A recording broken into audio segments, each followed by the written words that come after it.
Experience Car movie in Dolby Atmos and Vision. Please download and subscribe ETV Win.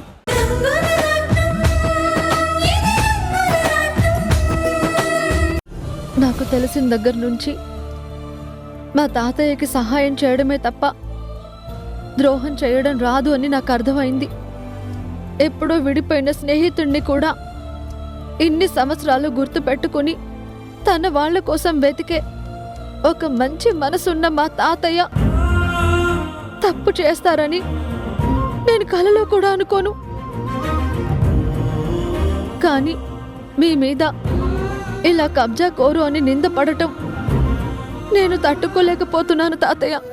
చెప్పాను కదమ్మా, నిందలు ఎప్పటికీ నిలబడవు, నిజాలు ఎప్పటికీ కనుమరుగైపోవు. నిజాలు బయటకొచ్చే వరకు అందరూ అదే నిజం అని నమ్ముతారు. కానీ ఒక్కసారి నిజం బయటకొచ్చాక అది ప్రపంచానికి మొత్తం చాటి చెప్తుంది. నిజాన్ని ఎవరు దాచలేరు. నువ్వేం భయపడకు తల్లి. నిజమే తాతయ్య, నిజమనేది ఆలస్యంగా తెలుస్తుందేమో, కానీ తెలిసాక మాత్రం దాన్ని ఎవ్వరూ దాచలేరు. అన్నీ తెలిసిన మీరు నా విషయంలో నిజాన్నెందుకు దాచారు తాతయ్య? నేను మీ మనవరాలిని, మీకు తెలిసిన మీ కీర్తిని. నేను మీ కళ్ళ ముందే ఉన్నానని తెలిసాక కూడా ఆ మాట నాతో చెప్పకుండా ఎందుకు దాచారు తాతయ్య?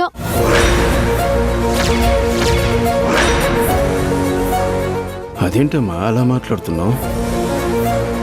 నాకు అన్ని విషయాలు తెలిసాయి తాతయ్య. మీరు మా ఇంట్లో నా ఫోటో చూశారు. ఈరోజు నేను నా ఫోటోని ఇంకొక చోట చూశాను. నేనే కీర్తి అని తెలియక కీర్తి గురించి అన్వేషణ మొదలు పెట్టాను. కీర్తి ఎక్కడుందో తెలుసుకుని మీ ముందు నిలబెట్టాలి అనుకున్నాను. ఆ క్రమంలో నా ఫోటో నాకే కనిపించింది. కానీ నేనే కీర్తిని అని నా స్నేహితురాలు చెప్పింది. నేనే కదా కీర్తిని. అవునమ్మా, నువ్వే నా కీర్తి అన్న విషయం నాకు ఈ మధ్య తెలిసింది. నాకు గతం గుర్తొచ్చిన దగ్గర నుంచి నేను నీకోసం, వర్ష కోసం వెతుకుతూనే ఉన్నాను. మీరు నా కళ్ళ ముందే ఉన్నా మీరే నా మనవరాలని నేను తెలుసుకోలేకపోయానమ్మా, తెలుసుకోలేకపోయాను. నేను నమ్మే ఆ దేవుడికి ప్రతిరోజు మొక్కుతూనే ఉన్నానమ్మా, నా మనవరాలని నాకు చూపించు స్వామి అని. ఆయన చూపించాడు. అనుకోకుండా ఒకరోజు ఏదో మాటల్లో రత్తమ్మ మీ చిన్నప్పటి ఫోటో చూపించింది. అప్పుడు నాకు అర్థమైంది మీరే నా మనవరాలని. ఇన్నాళ్ళు నేను నా మనవరాలతోనే మాట్లాడుతున్నానని. మరి ఆ మాట అక్కడెందుకు చెప్పలేదు తాతయ్య? నువ్వేనమ్మా మా కీర్తివి, నా ప్రాణ స్నేహితుడి కూతురివి అని నాకెందుకు చెప్పలేదు? చివరికి నా తండ్రికి నా చేత్తోనే పితృ కార్యక్రమం కూడా చేయించారు. అప్పుడు కూడా మీరు ఈ నిజాన్ని నా దగ్గర ఎందుకు దాచారు తాతయ్య? నేను అన్నీ మర్చిపోయి ఉండొచ్చు. నా పేరు రాణి అని ఎలా మారిందో కూడా నాకు తెలియకుండా ఉండొచ్చు. కానీ నేనే కీర్తి అని మీకు తెలిసిన క్షణాన నా దగ్గర దాచాల్సిన అవసరం ఏముంది తాతయ్య? దాచడానికి ఒక కారణం ఉందమ్మా. మీ నాన్నకి అభిమానులు ఎంతమంది ఉన్నారో అంతమంది శత్రువులు కూడా ఉన్నారు. దేవరాజు లేడు కాబట్టి తననేమీ చేయలేరు. కానీ దేవరాజు కూతురువైన నీకు ఎలాంటి ప్రమాదం పొంచి ఉంటుందోనని మాకు తెలియదు కదమ్మా. అందుకే నీ పేరు బయటికి రాగానే నీకు తెలియని శత్రువుల వల్ల నీకు ఎలాంటి ప్రమాదం జరుగుతుందోనని తెలుసుకున్నాకే ఈ నిజాలు నీతో చెప్పాలని ఆగాను. నేను నీకు అబద్ధం చెప్పాలని కాదు, నిన్ను దూరం చేసుకోవాలని కాదమ్మా. అవునా తాతయ్య? అయినా నా పేరు కీర్తి కదా, రాణిగా నేనెందుకు మార్చుకున్నాను? ఎవరు మార్చారు? అమ్మకు కూడా తెలీదు అంటుంది. అమ్మ కీర్తి, నేను వచ్చేంత వరకు నీ పేరు వివరాలు ఎవరితోనూ చెప్పొద్దు. ఎందుకు తాతయ్య? ఎందుకంటే చెడ్డవాళ్ళు అలాగే అడుగుతారమ్మా. మనం వివరాలు చెప్పామంటే పాపకు ప్రమాదం తల్లి. అర్థమైందిగా? అలాగే తాతయ్య. నేనే నీతో చెప్పానమ్మా. ఆ రోజు రౌడీ మొక్కలు మన వెంటబడుతున్నారు, నన్ను చంపాలని చూస్తున్నారు, అలాగే మిమ్మల్ని కూడా తుదముట్లించాలని ప్రయత్నిస్తున్నారు. అందుకే మిమ్మల్ని ఒక ఆటోలో కూర్చోబెట్టాను. ఆ ఆటోవాడికి మిమ్మల్ని జాగ్రత్తగా చూసుకోమని చెప్పాను. నేనే నీతో చెప్పానమ్మా, నీ పేరు ఎవరితో చెప్పొద్దని. బహుశా నీకు అదే గుర్తుండి నువ్వు రాణి అని చెప్పుండొచ్చు. అది నువ్వు మర్చిపోయావేమో, ఒకసారి గుర్తు చేసుకోమ్మా. నువ్వు నేను వర్షాన్ని ఎత్తుకొని మన ముగ్గురం పరిగెత్తామమ్మా. అప్పుడే ఒక ఆటో వాడు వస్తే మనం ఆటో ఎక్కేశాం. చెల్లి ఏడుస్తుంటే పాలు కావాలేమోనని మనం పాల కోసం ఒక దగ్గర ఆపాం. అదేమన్నా గుర్తొచ్చిందమ్మా? అమ్మ కీర్తి, నువ్వు ఈ పాలు పాపకు పట్టు. దేనికి తాతయ్య? నేను ఇప్పుడే వస్తాను, పాప జాగ్రత్త. అలాగే తాతయ్య. ఏంటమ్మా మీ తాతయ్యడి ఎప్పుడొస్తాడు? వస్తారాగు. మీ తాతయ్య వస్తాడమ్మా. మా ఇంటికి వెళ్దాం పదా.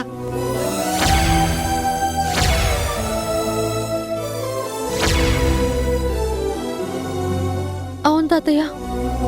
ఆ తర్వాత మీరు నన్ను చెల్లిని ఆటోలో కూర్చోబెట్టి మీరెక్కడికో వెళ్ళారు. ఎంతసేపటికి మీరు రాలేదు.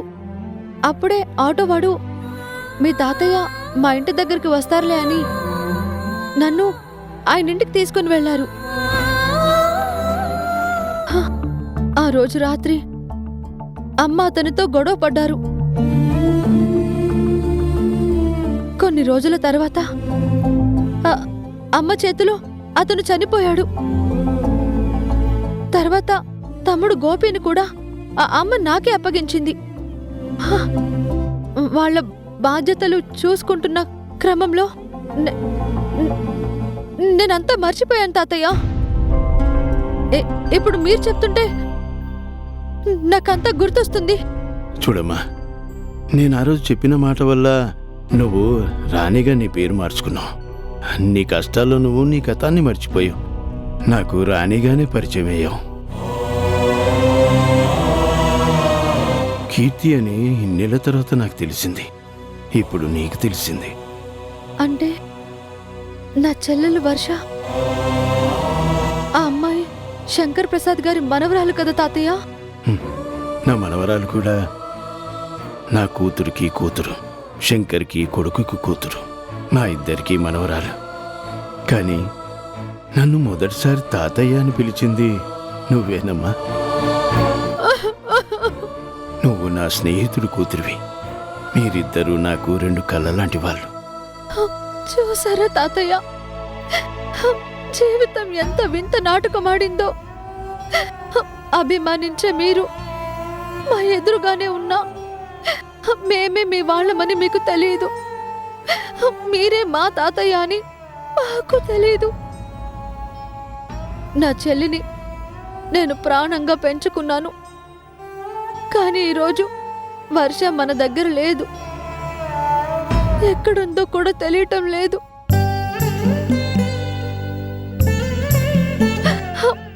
అసలు మన జీవితంలో ఇలా ఎందుకు జరుగుతోంది తాతయ్య? నువ్వేం బాధపడకమ్మా. అన్ని సమస్యలకు తొందరలోనే పరిష్కారం దొరుకుతుంది. వర్ష ఎక్కడున్నా బాగానే ఉంటుందమ్మా. అతి తొందరలోనే మనం కలుసుకుంటుంది. నాకు ఆ నమ్మకం ఉంది తల్లి.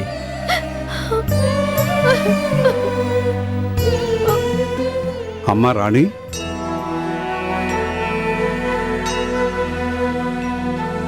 ఆ రోజు నువ్వు కీర్తిలా నటించావు అని నేను అనుకున్నాను.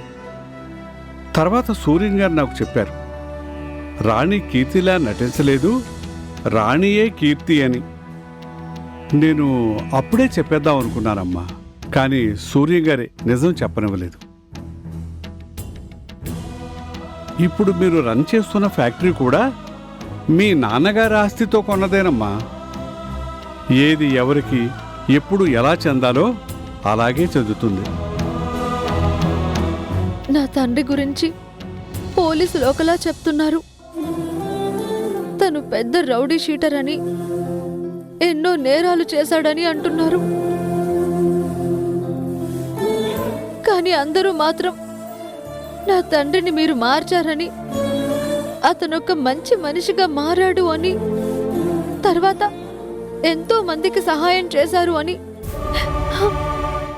వీటిలో ఏది నిజం? రెండోది నిజం అమ్మా. దేవరాజు ఏమిటో ఎన్నో ఏళ్లుగా చూస్తున్నాను. సూర్యం గారి మాటల్లో కూడా అతని గురించి తెలిసింది. కానీ సూర్యం గారు పరిచయం అయ్యాక మీ నాన్న పూర్తిగా మారిపోయాడమ్మా. అంతకు ముందు తను చేసిన తప్పులు కూడా తెలుసుకొని ప్రజలకు సాయం చేయడం మొదలుపెట్టాడమ్మా. అలాంటి దేవరాజు మీద ఏవో లేనిపోని కేసులన్నీ పెడుతున్నారమ్మా. కబ్జాలు చేశాడని, అన్యాయాలు చేశాడని, అక్రమాలు చేశాడని, ఇవన్నీ నేనే చేయించానని ఏవేవో కేసులు పెడుతున్నారు. నా మీద నిందలు వేస్తే నేను తట్టుకోగలనమ్మా.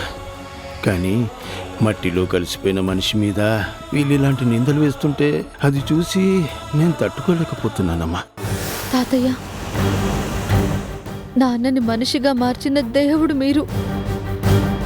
నాన్న తప్పు చేయలేదని మీరంటున్నారు. ఆయన చేసిన తప్పులు మీ మీద వేస్తామని పోలీసులు చెప్తున్నారు. ఇదేది నేను జరగనివ్వను తాతయ్య. మిమ్మల్ని ఎలాగైనా నేను విడిపించుకుంటాను. ఇప్పుడే ఈ విషయాన్ని తమ్ముడితో మాట్లాడతాను. మిమ్మల్ని నేను విడిపించుకుంటాను తాతయ్య. వస్తాను తాతయ్య.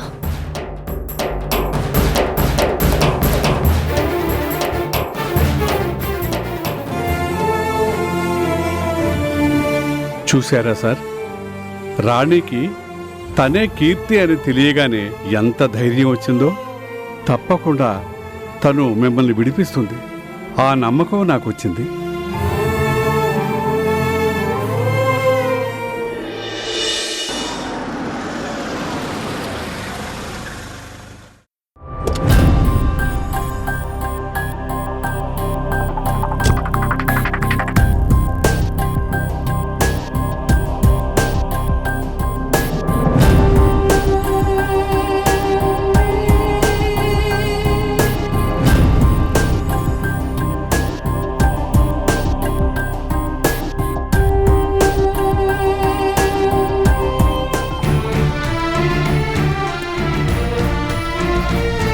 సూర్యం గారు, మీరేమీ భయపడాల్సిన అవసరం లేదు. శంకర్ సారు బెయిల్తో వచ్చారు. మరి కాసేపట్లో మీరు బయటికి వస్తారు. శంకర్, నిజమైన స్నేహితుడు అంటే నువ్వేరా. నేను బయటున్నప్పుడు నువ్వు నా మీద ఎంత కోపాన్ని చూపించినా నాకు కష్టం వచ్చినప్పుడు నేనున్నానంటూ వచ్చావు చూడు. ఇదేరా నిజమైన స్నేహానికి నిదర్శనం. మన స్నేహం ఇంకా చిగురించే ఉందని చెప్పడానికి ఇంతకంటే సాక్ష్యం ఏం కావాలరా? నేను నిజం వైపు నిలబడతాను. నీ తప్పు లేదని నమ్మాను కాబట్టి నిన్ను విడిపించాలని వచ్చాను. దానికి నువ్వు స్నేహం అని పేరు పెట్టుకున్నా నేను మానవత్వం అంటాను. అన్నయ్యని విడిపించండి అని పూర్ణ అడిగింది. నా జీవితాన్ని పంచుకున్న నా భార్యకి మాటిచ్చాను. అందుకే మాట నిలబెట్టుకోవడానికి వచ్చాను. చెల్లెమ్మ చెప్పిందని నువ్వు వచ్చినా సరే, వచ్చింది నా కోసమే కదరా. ఎందుకురా మనసులో ఇంత అభిమానాన్ని పెట్టుకొని కూడా అది బయటికి చెప్పకుండా దాచుకుంటున్నావు? శంకర్, నువ్వు వేసే ప్రతి అడుగు నేను ఊహించగలనురా. నువ్వు కోపంలో ఎలా ఉంటావో, ప్రేమలో ఎలా ఉంటావో ఇవన్నీ నాకు తెలుసు. నువ్వేం చెప్పినా సరే నీ మనసేంటో పూర్తిగా తెలిసినవాణ్ణిరా. చెప్పాను కదా, నేను చేస్తున్న దానికి నువ్వు ఏ పేరైనా పెట్టుకోవచ్చు. కానీ నేనెందుకు చేస్తున్నానో నాకు మాత్రమే తెలుసు. శంకర్ ప్రసాద్ గారు, మీరు పోలీస్ స్టేషన్కి వచ్చారేంటి? సూర్యంకి బెయిల్ తీసుకొచ్చాను. బెయిల్ పేపర్స్ తీసుకుని తన్ని విడిపించండి. లాయర్ గారు, పేపర్స్ ఇవ్వండి. అలాగే సార్.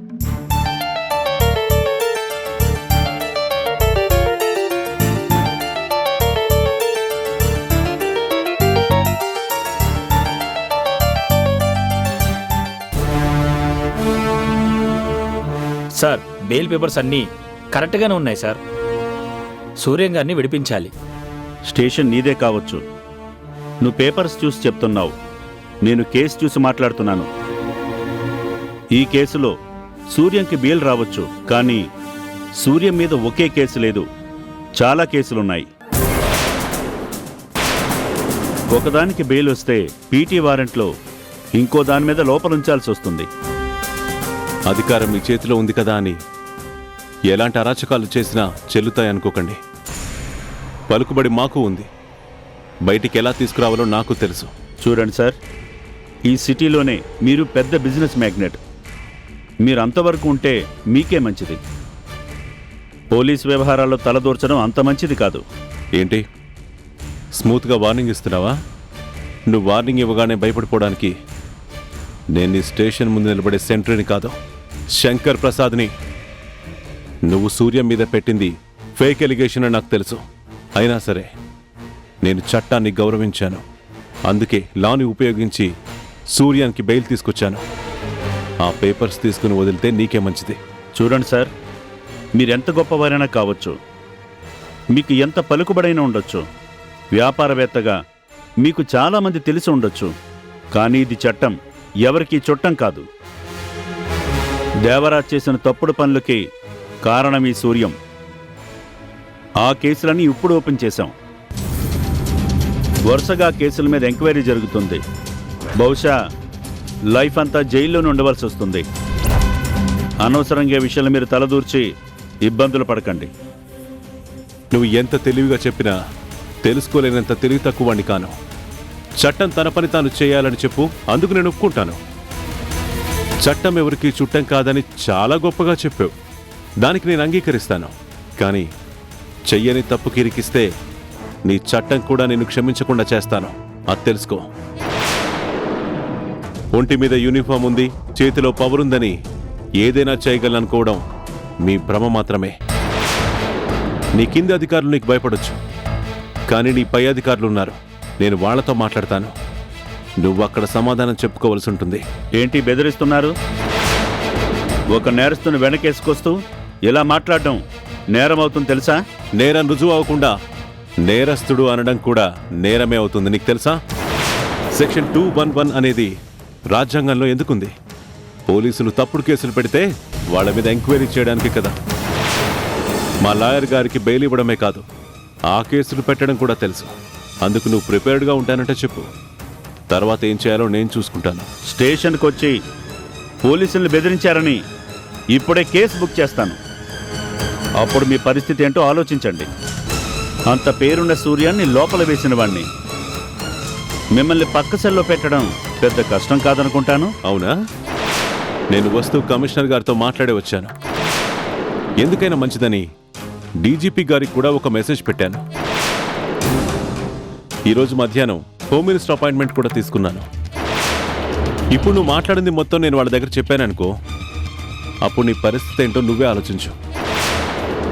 ముందు నువ్వు సస్పెండ్ అవుతావు, తర్వాత ఎంక్వైరీ ఎదుర్కొంటావు. ఆ తర్వాత ఏం జరుగుతుందో ఆఫీసర్వి నీకు తెలుసు అనుకుంటాను. ఒక్క నిమిషం శంకర్ ప్రసాద్ గారు, సార్తో నేను మాట్లాడతాను. Take your own time. Sir 2 నిమిషాలు పక్కకండి సార్. నా మాట వినండి సార్. పెద్దవాళ్లతో వ్యవహారం శంకర్ ప్రసాద్ గారు తలుచుకున్నారంటే ఏదైనా చేయగలరు. ఆయనకున్న నెట్వర్క్ అలాంటిది. వాళ్ళిద్దరు స్నేహితులు, వాళ్ళిద్దరు కలిశారంటే అనవసరంగా లేనిపోని రిస్కులు ఎదుర్కొంటాం సార్. ఆఫ్టర్ ఆల్ ఎస్ఐవి నువ్వు చెప్తే నేను వినాలా? నేను చెప్పింది మిమ్మల్ని వినమని చెప్పటం లేదు సార్. బెయిల్ పేపర్స్ కరెక్ట్గానే ఉన్నాయి. ఇప్పుడు సూర్యం గారిని వదలకపోతే తర్వాత మనమే లీగల్ ఇష్యూని ఫేస్ చేయాల్సి ఉంటుంది సార్. సరే, సైన్ తీసుకుని పంపించు. Okay sir. Constable, cell open చెయ్యి. Okay sir.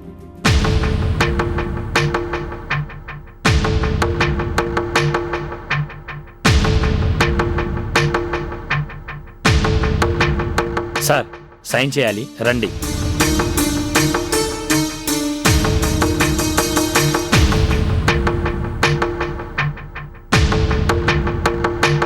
ఇక్కడ సైన్ చేయండి.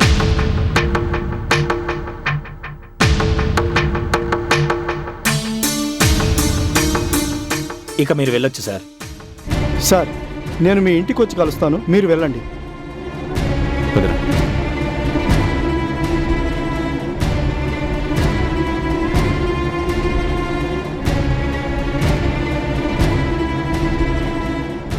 సూర్యం, నువ్వు కూర్చో, ఆశ్రమం దగ్గర డ్రాప్ చేస్తాను.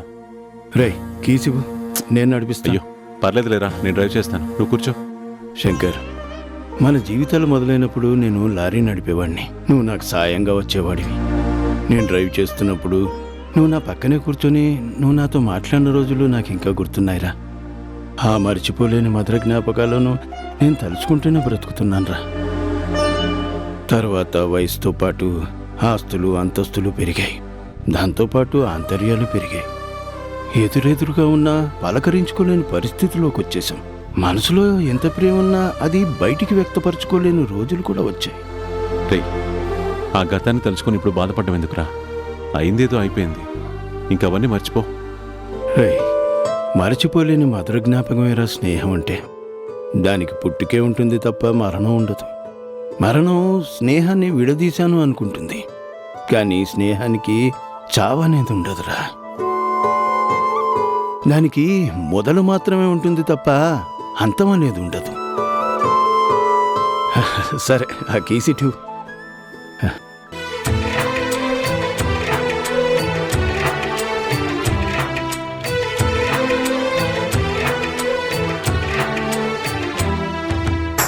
మీసమున్న నేస్తమా నీకు రోషమెక్కువా, మీసమున్న నేస్తమా నీకు రోషమెక్కువా, రోషమున్న నేస్తమా నీకు కోపమెక్కువా, కోపమెక్కువా కానీ మనసు మక్కువా. స్నేహానికి చలికాడా, దోస్తీకి సరిజోడా, ఏళ్ళెదిగిన పసివాడా, ఎన్నటికీ నిన్ను వీడా. ఇలా నువ్వు కారు నడుపుతుంటే నీ పక్కన కూర్చొని రావడం నాకు ఆనందంగా ఉందిరా. నువ్వు మాట్లాడే ప్రతి మాట నా మనసుకి తాకుతున్నా దానిని నేను బయటికి మాత్రం నీతో పంచుకోలేకపోతున్నాను. నన్ను క్షమించరా.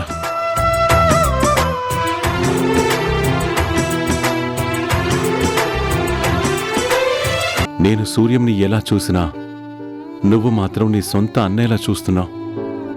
రక్తం పంచుకు పుట్టిన బంధం కన్నా ఎక్కువ అనుబంధాన్ని పంచుతున్నావు. అందుకే నిన్ను బాధ పెట్టకూడదని వాణ్ణి విడిపించాను. తొందరలో మీరందరూ కలిసిపోతారని ఈ విషయం తెలియజేస్తోంది. నేనుండగా అది జరగనివ్వను.